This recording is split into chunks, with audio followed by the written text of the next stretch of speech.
আপনাদের সবাইকে নমস্কার। আমি সুপ্রীতি রঞ্জন বিশ্বাস, এসআরবি মুক্তি ইউটিউবের পক্ষ থেকে। ঠিক আগে আমি যে ভিডিওটা করেছিলাম সেটা বলা যায় একটা অসমাপ্ত ভিডিও। আমি বলেছিলাম যে পরের অংশটা অন্য একটা ভিডিওর মাধ্যমে আপনাদের জানাবো। আমি সেই পরের অংশটা আপনাদের এই ভিডিওতে বলবো। আমি আপনাদের বলেছি যে 28শে ডিসেম্বর 2010 সালে লক্ষাধিক লোকের একটা বড় জমায়েত হয়, সভা হয় কলকাতায়। সেই মিটিংয়েও আমি যেমন সেটাকে অর্গানাইজ করার জন্য আমি একা নই, অনেকের সাথে একটা মুখ্য ভূমিকা আমি নিয়েছিলাম। এবং কার্যত ওই মিটিংয়ে নাগরিকত্ব সম্পর্কে বিভিন্ন পলিটিক্যাল পার্টির নেতারা ছিলেন।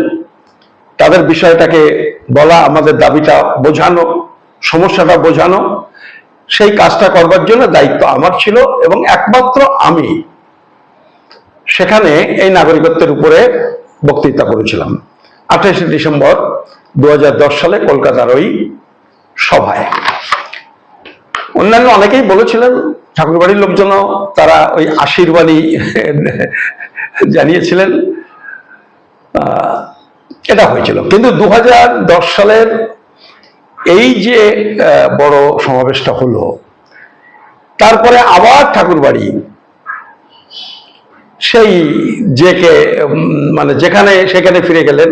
আর কোন রকম কোনো বড় আন্দোলন করার পক্ষে তারা গেলেন না। মানে তারা এটাকে ছেড়ে দিয়েছে, আমি সে কথা বলছি না। দাগ কাটার মতো কোনো আন্দোলন তারা আর করার পক্ষে সেরকম ভাবে উদ্যোগ নিলেন না। আমরা উদ্যোগ নিলেও তাতে সায় দিলেন না। এটা হয়েছে, বিভিন্ন জায়গায় মহোৎসব হয়েছে, সম্মেলন হয়েছে, সেখানে এটা নিয়ে বক্তৃতা হয়েছে। তাতে জনমত গঠন করার জন্য নিশ্চয়ই মহাসংঘ সারা বছর ব্যাপী এই কাজটা তারা করেছেন। তো এরকম যখন চলছে, তখন আমরা সারা ভারতের যারা এটা নিয়ে একটু ভাবনা চিন্তা করি, সবাই মিলে ভাবছিলাম যে একটা অল ইন্ডিয়া সংগঠন তৈরি করা দরকার। এবং এই সময়ে আমাদের পরের জেনারেশন, আমরা তো বুঝতে পারছেন আমাদের যে বয়স, আমাদের ছেলেদের বয়সী বা তারও ছোট, এই পরের জেনারেশনের 2-4 জন তারা একটু উদ্যোগী ভূমিকা নিতে চাইল। এবং তার মধ্যে সুবোধ বিশ্বাস নাগপুরে থাকে, ওখানে চাষি ডাক্তারি করে। ও এটাতে একটা উদ্যোগী ভূমিকা নিতে চাইলো এবং সে কিছু বন্ধু বান্ধবকে সাথে নিয়ে এটা করতে চাইলো। আমরাও আমাদের যেটুকু যোগাযোগ আছে তা নিয়ে সব মিলিয়ে আমরা নাগপুরেই একটা সম্মেলনের উদ্যোগ নিই। এইটা আমি বলছি 2010 সালের ডিসেম্বর মাসে। আসলে ওই যে 10 সালের 28শে ডিসেম্বর যেটা হলো, 6 সাল থেকে 2010, বুঝতে পারছেন, 6 বছর কিছুই করছিল না বলে আমরা এর মধ্যে এই উদ্যোগটা নিয়েছিলাম। আর তার মধ্যে আবার ওই মধ্য মহাসংঘ রাজি হয়ে যায় এবং 28শে ডিসেম্বর সম্মেলনটা হয়। কিন্তু তার আগেই ওই 2010-এর ডিসেম্বরে আমরা ওই সম্মেলনটা নাগপুরে করেছিলাম। অনেকে অনেক রকম জানেন, কারণ আমাকে তো অনেকেই উদ্বাস্তু সমন্বয় সমিতির সুবোধকে জানেন, এবং তাদের মধ্যেকার অনেকেই হয়তো আমার নাম জানলেও আমাকে চেনেন না। কিন্তু এইটা হলো ঘটনা যে ওই সম্মেলন যখন হয় নাগপুরে, তখন সুবোধের সাথে আমার খুব ভালো সম্পর্ক ছিল। সুবোধ এবং ওর একটা ভাই আছে বাংলাদেশে, তার নাম উৎপল বিশ্বাস, এখন সুপ্রিম কোর্টের অ্যাডভোকেট ঢাকাতে। ওরা যখন আসতেন, দু ভাই, কাকাতো জ্যাঠাতো ভাই আসতেন, তখন মনে হয় সুবোধের ওই বগুড়ার বাড়িটা, জমিটা কেনে নিয়ে তখন দু ভাই আমার বাড়িতে আসতেন। এরকম যোগাযোগটা আমাদের মধ্যে ছিল।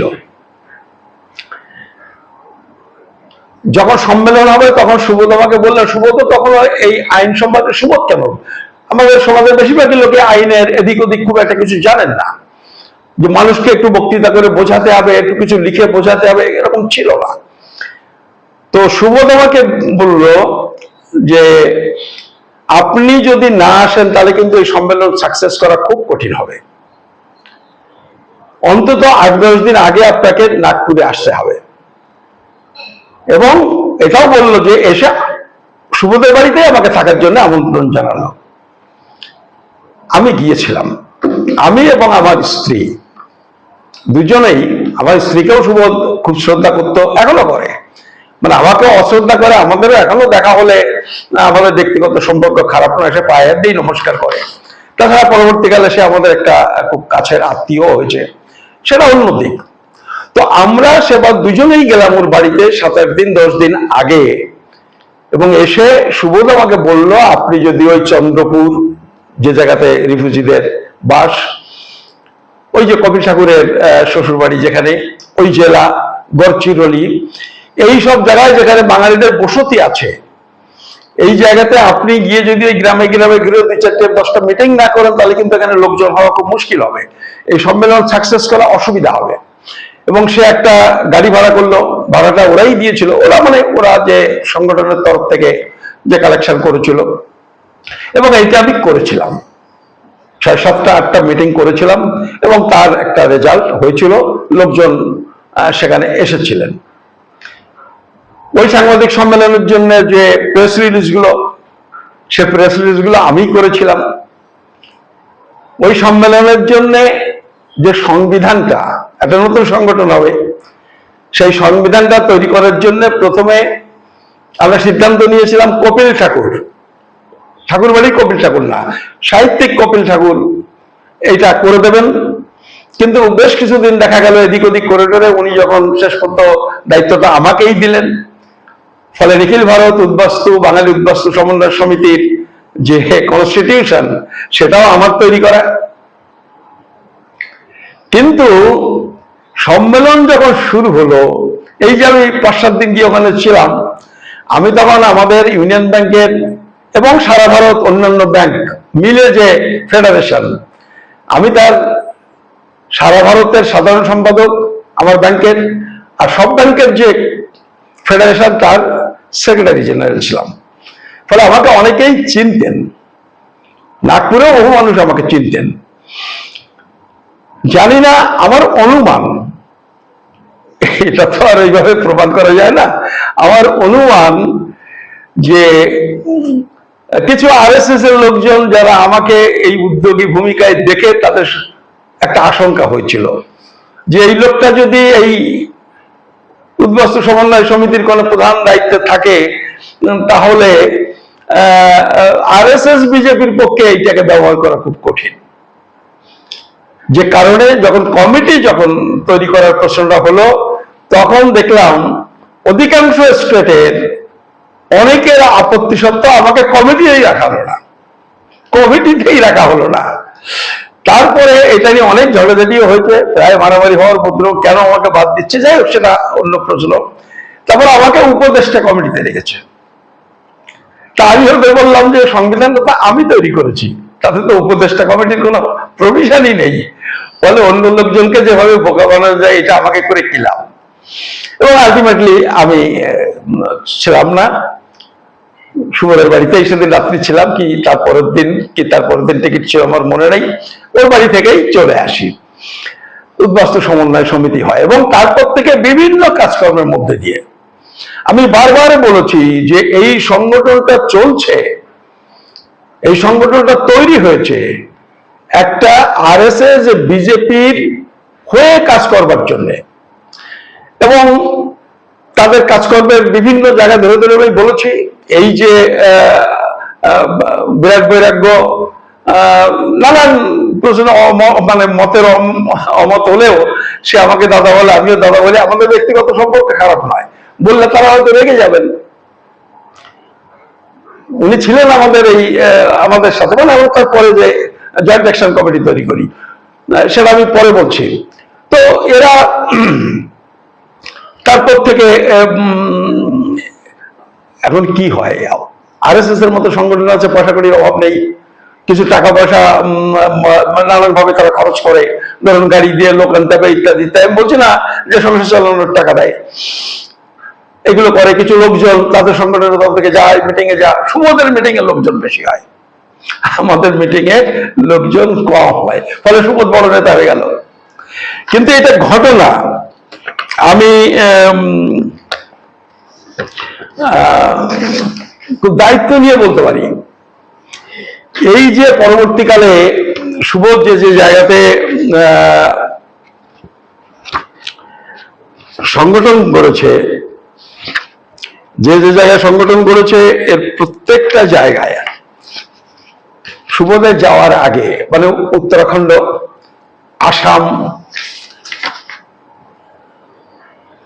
উত্তরপ্রদেশের উত্তরাঞ্চল, মানে পিলবিট,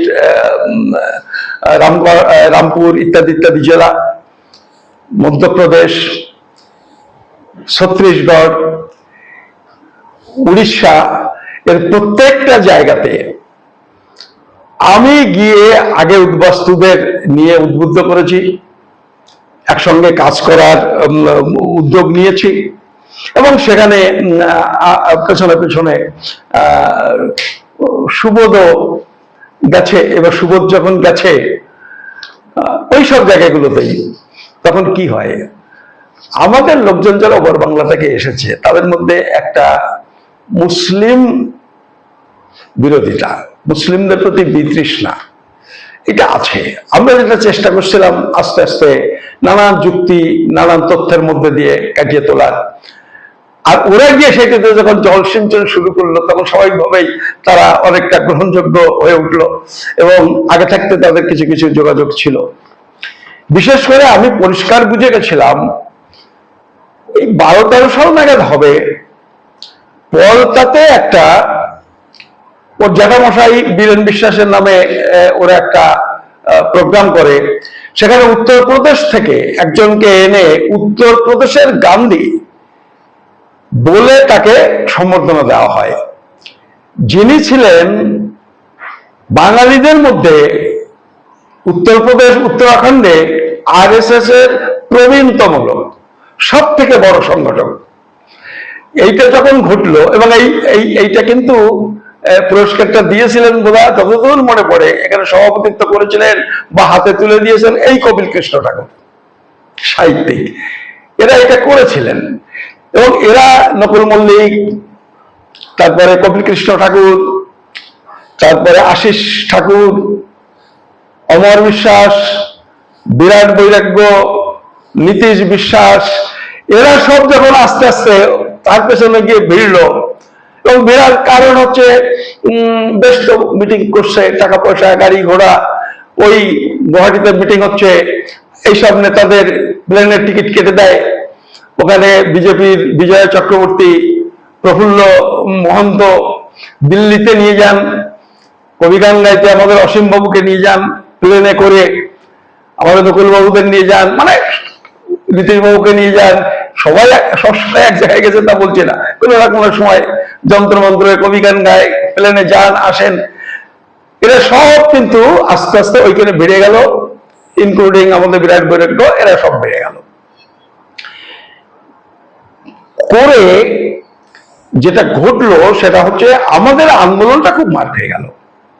কিন্তু এইটা হচ্ছে ঘটনা যে তারা নাগরিকত্বটা বোঝে না, উদ্বাস্তুদের সমস্যাকে ব্যবহার করেছে তাদের বিজেপির কাছে নিজের একটু নেতা হওয়ার জন্য, একটা এমপি এমএলএ হওয়ার জন্য। আপনি দেখুন, নিখিল ভারত উদ্বাস্তু সমন্বয় সমিতির প্রেসিডেন্ট ছিলেন অম্বিকা রায়, তিনি কোথায়? তিনি এখন এই কল্যাণী থেকে বিজেপির এমএলএ। ওই যার কথা বললাম অসীম সরকার, আমাদের সাথে এরা কাজ করেনি, তারা সবাই আমাদের সাথে কাজ করেছে। তারপরে যখন আস্তে আস্তে ওইদিকে চলে যাচ্ছে, আমি সেটাই আপনাকে বলছি, এবং সেটা কারণটা হচ্ছে ওই একটাই, একটা মুসলিম বিদ্বেষ, আর একটা হচ্ছে পয়সা করি, সুবিধা, সুযোগ সুবিধা ইত্যাদি ইত্যাদি জায়গা থেকে। প্রত্যেকটা লোককে আমি বলেছি, নাম করে করে বলেছি, এটা কিন্তু বিজেপি আরএসএস এর তৈরি করা সংগঠন, সর্বনাশ হয়ে যাবে। সর্বনাশটা হলো, অসীমবাবু এমএলএ হয়ে গেলেন। সুবোধ আপনি যদি আমাকে বলেন প্রমাণ দিতে পারবো না, কিন্তু সুবোধের চেষ্টা করেছে টিকিটের জন্য, সুবোধকে দেয়নি। হয়তো দেয়নি ওই যে উনি অ্যারেস্ট হয়েছিলেন ওইটা নিয়ে কিছু সমস্যা থাকলেও থাকতে পারে, আইনগত সমস্যা। কোথায় অ্যারেস্ট হয়েছিলেন সেটা তার পক্ষে বড় নেতা হিসেবে জাহির করে একটা কাজেও লাগায় অনেকে। সেটা হল ধামাজিতে উনি অ্যারেস্ট হয়েছিলেন। ধামাজি একটা বিধানসভা এলাকা নর্থ আসামে, তার উপনির্বাচন ছিল। আসামের সরকার হচ্ছে বিজেপি অগপা, ওরা এসটি সিট হতে পারে। অগপা চাইছে তাদের ক্যান্ডিডেট দেবে, বিজেপি চাইছে তার ক্যান্ডিডেট দেবে, টানাপোড়েন চলছে। বিজেপি সুবোধকে নিয়ে গেল যে তুমি দেখাও সব বাঙালিরা আছে বিজেপির পক্ষে, ওই K-19 দ্রুত কার্যকরী করতে হবে।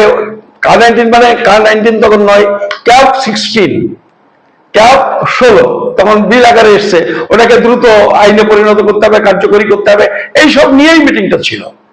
আসলে বিজেপি পয়সা দিয়েছে, লোক জোগাড় করে দিয়েছে, এবং সেইখানে অগপা বুঝতে পেরে ওই গোলমাল পাকিয়ে কনস্পিরেসি করে সুবোধকে জেলে ঢুকিয়ে দিল।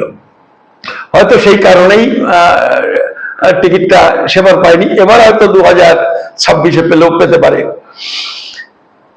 এখন কথা হলো যে বিজেপি আমাদের বিজেপির সাথে থেকে অনেকে মনে করেন বিজেপি সরকারে আছে তার সাথে থেকেই আবার বিষয়টাকে বের করতে হবে, কিন্তু সেটা কি সম্ভব?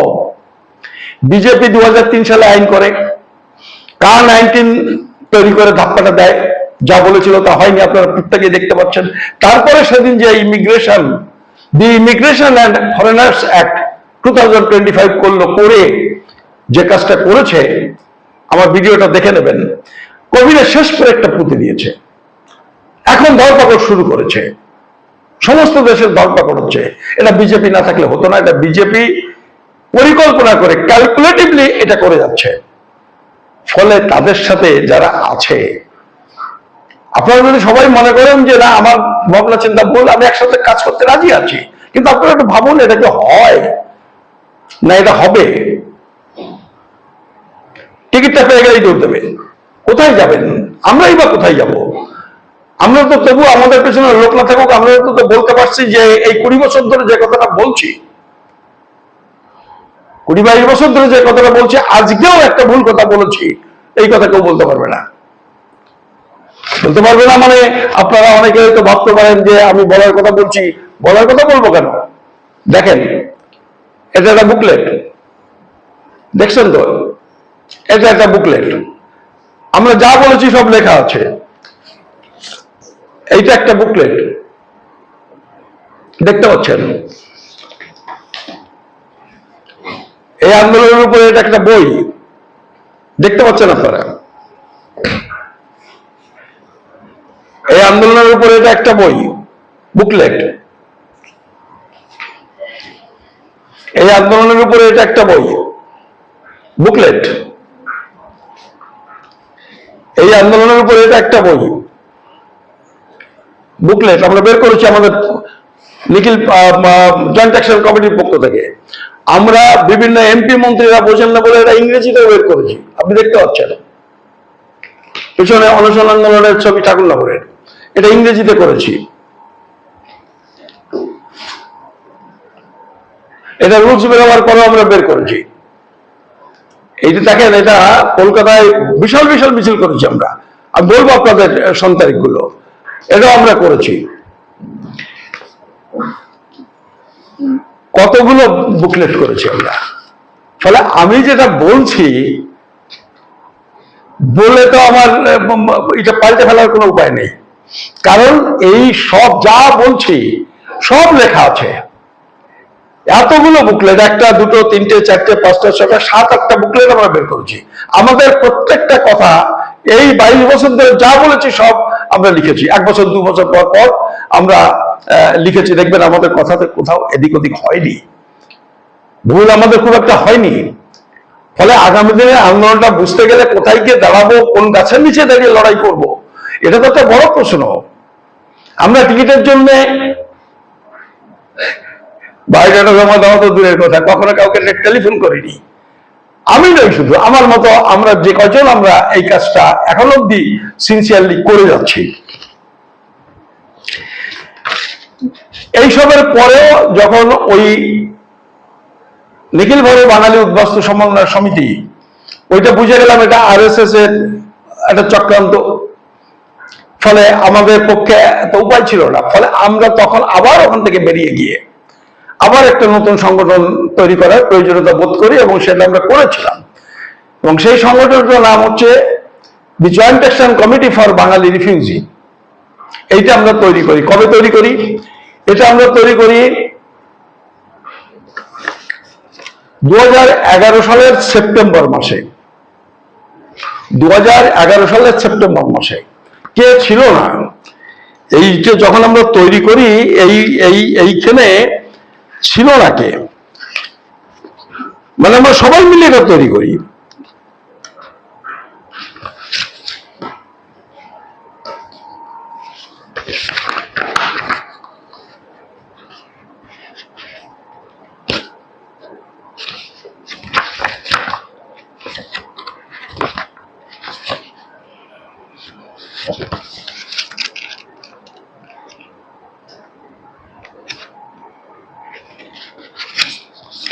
সব ছবিগুলো আছে, এক করে আমি আপনাদের দেখাতে পারছি না, খুঁজে পেলাম না ছবিটা। আপনি আমি ছবিগুলো আপনি দেখলে বুঝতে পারতেন যে এই বাংলার যারা উদ্বাস্তু আন্দোলনের সাথে যুক্ত আছে, এই যে রয়েছে ছবিটা, আপনি এখানে এই ছবিটা আপনি যদি দেখেন, এখানে খুব ভালো করে দেখলে আপনি দেখতে পারবেন বাংলায় প্রায় সবাই, এইটা আমরা যখন মৌলানা যুব কেন্দ্রে করি তখন এর মধ্যে সবাই ছিলেন, সবাই থেকে আমরা এটা তৈরি করলাম।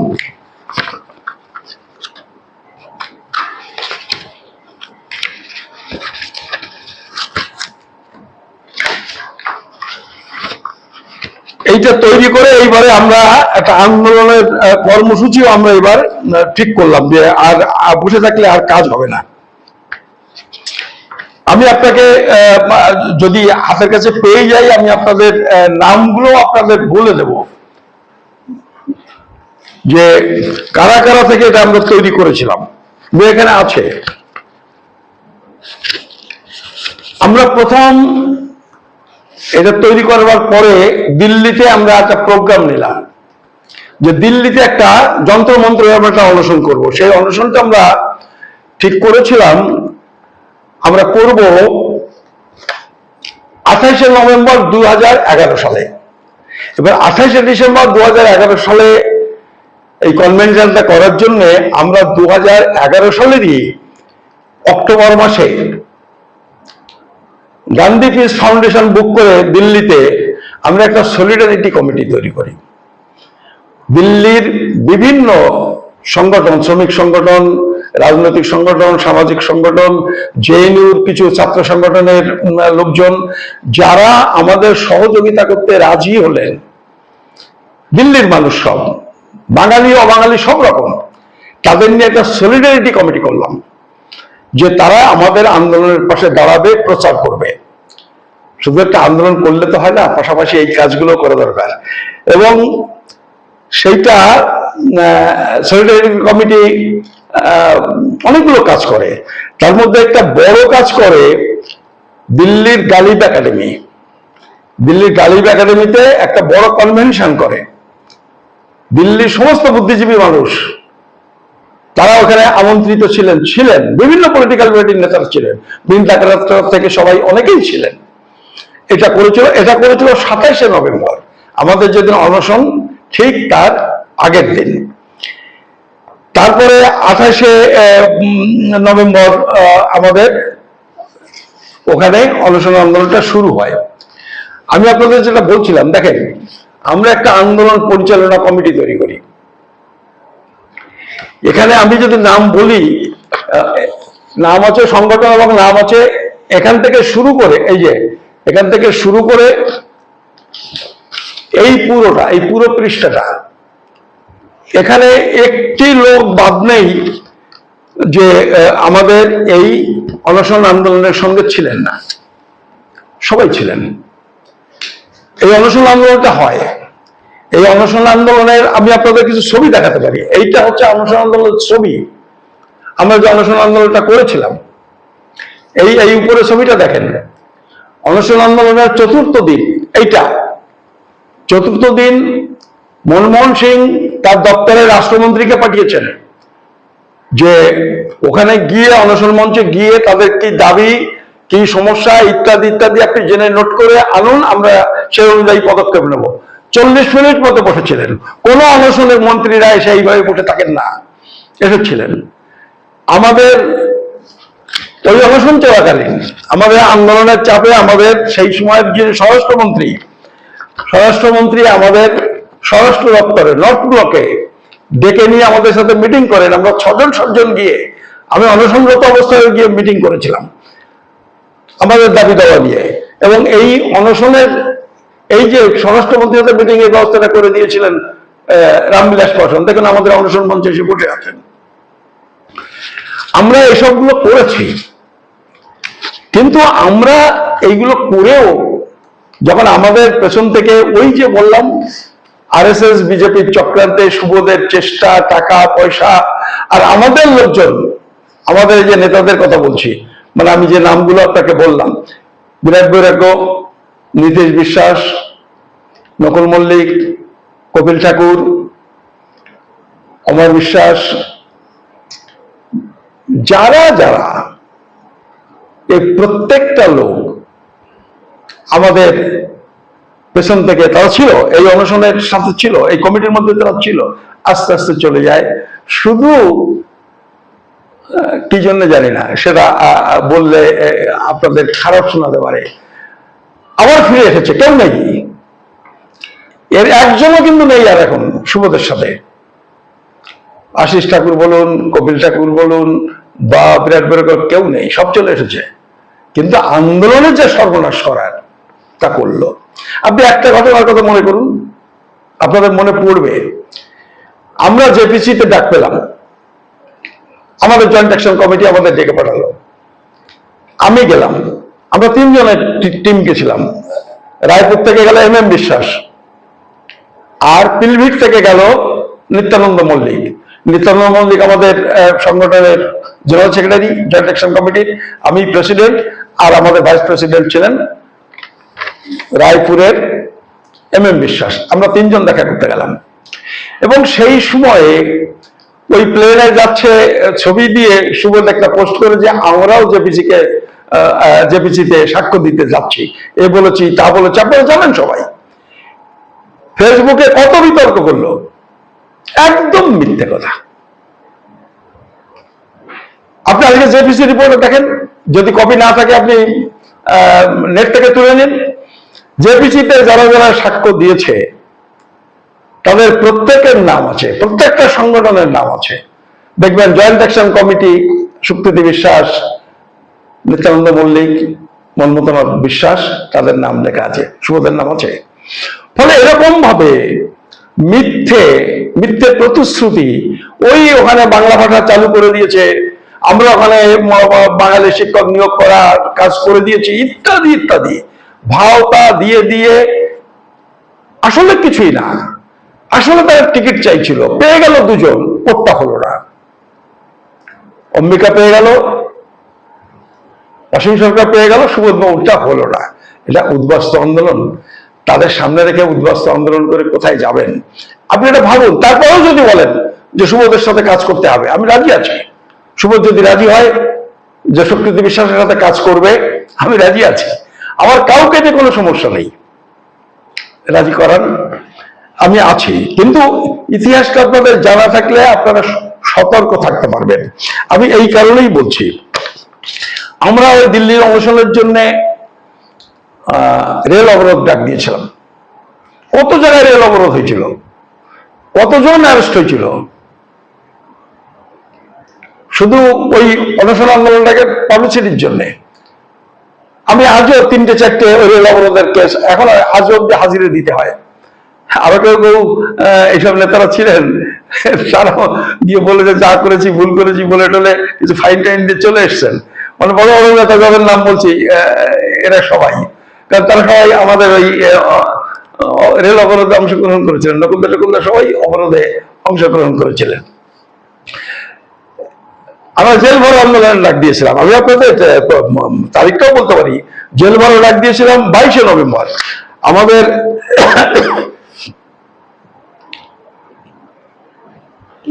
আমাদের ওই অনশন হলো কবে? আমাদের অনশন হলো 28শে নভেম্বর, আর 22শে নভেম্বর আমরা জেল ভরো ডাক দিয়েছিলাম।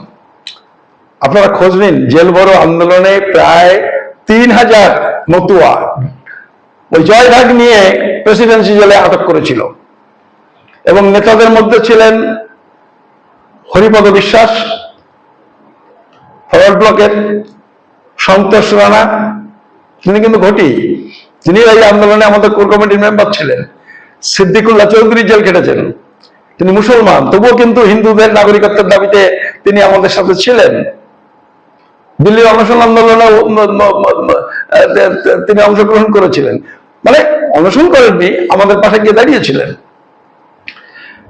এগুলো আমরা সেই সময় এই কাজগুলো আমরা করেছিলাম। আমাদের সেই সংগঠনটা তৈরি হয়ে গেছিল, সংগঠনটাকে ভেঙে দিল বিজেপি, আরএসএস সহযোগিতা নিয়ে আন্দোলনটাকে ভেঙে দিল, যে কারণে আজকে আইনটা এইভাবে এই জায়গায় চলে গেল, কোনো সমস্যার সমাধান হলো না, একেবারে অথই জলে পড়ে গেল বিধ্বস্তরা।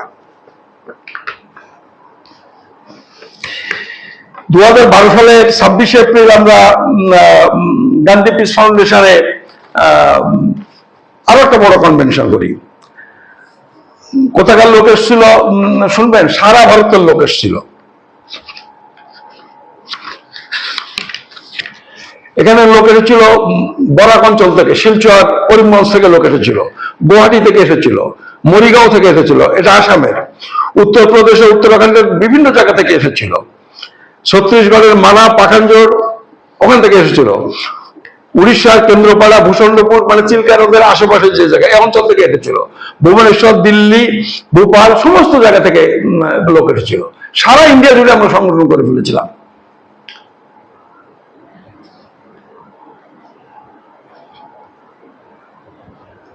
আরো একটা কনভেনশন হয় 2012 সালের 26শে এপ্রিল, সেখানে দিল্লি, হরিয়ানা, উত্তরপ্রদেশ, উত্তরাখণ্ড, উড়িষ্যা, ছত্তিশগড়, আসাম সমস্ত জায়গা থেকে কয়েক শত প্রতিনিধি অংশগ্রহণ করেন, এবং আমাদের এই মিটিং এ আনোয়ার আলী আনসারি এবং শ্যামল কুমার চক্রবর্তী এরকম 3জন না 4জন, বোধহয় মৌসুম নূরও বোধহয় গেছিলেন, তখন উনি এমপি ছিলেন মালদার, এরা আমাদের কনভেনশনে অংশগ্রহণ করেছিলেন যে উদ্বাস্তুদের আন্দোলনের পাশে দাঁড়াবেন।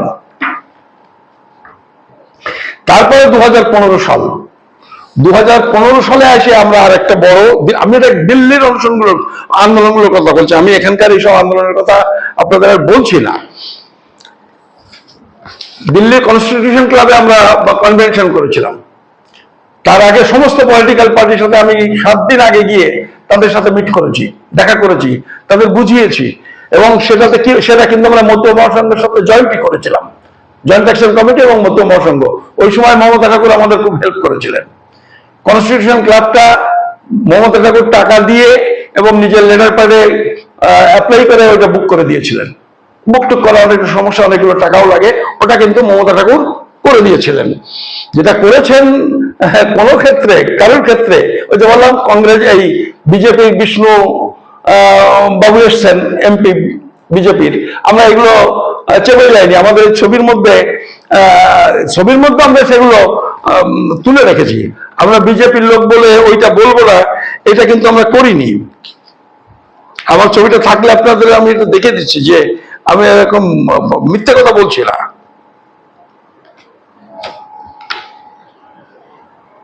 এই দেখেন, এই যে ছবিটা, এই দেখেন, বিষ্ণুবাবু বিজেপির এমপি, তার যে কন্ট্রিবিউশন তিনি যেটুকু করেছেন বিষ্ণুপদ রায়, সেটুকু আমরা এখানে তুলে ধরেছি। আমরা কোথাও কারোর কন্ট্রিবিউশনটাকে ছোট করে দেখিনি। তো এই জায়গাতে আমাদের 10টা স্টেট থেকে এসেছিলেন ওই কনস্টিটিউশন ক্লাবে আমাদের কনভেনশনে, সেখানে এমপি এসেছিলেন, মমতা ঠাকুর ছিলেন, সৌগত রায় ছিলেন, মুকুল রায় ছিলেন, শ্রীমতী রত্না নাগদা ছিলেন, রামদাস আগাউল ছিলেন, প্রদীপ কুমার ভট্টাচার্য ছিলেন, প্রদীপ ভট্টাচার্য কংগ্রেস, অধীর রঞ্জন চৌধুরী ছিলেন, সুস্মিতা দেব ছিলেন, ডক্টর তাপস মন্ডল ছিলেন, প্রতিমা মন্ডল ছিলেন, এরকম 14 জন না 15 জন এমপি এসেছিলেন আমাদের এই আন্দোলনের সমর্থনে। ফলে এগুলো আমরা করেছি, করেও আমরা তারপরেও পিছিয়ে গেলাম শুধুমাত্র আমরা আরএসএস বিজেপির সাথে পাল্লা দিতে পারলাম না। আমি আপনাদের এগুলো বলছি এই কারণে যে এই আন্দোলনে এখন আন্দোলন ওইরকম ভাবে হচ্ছে না।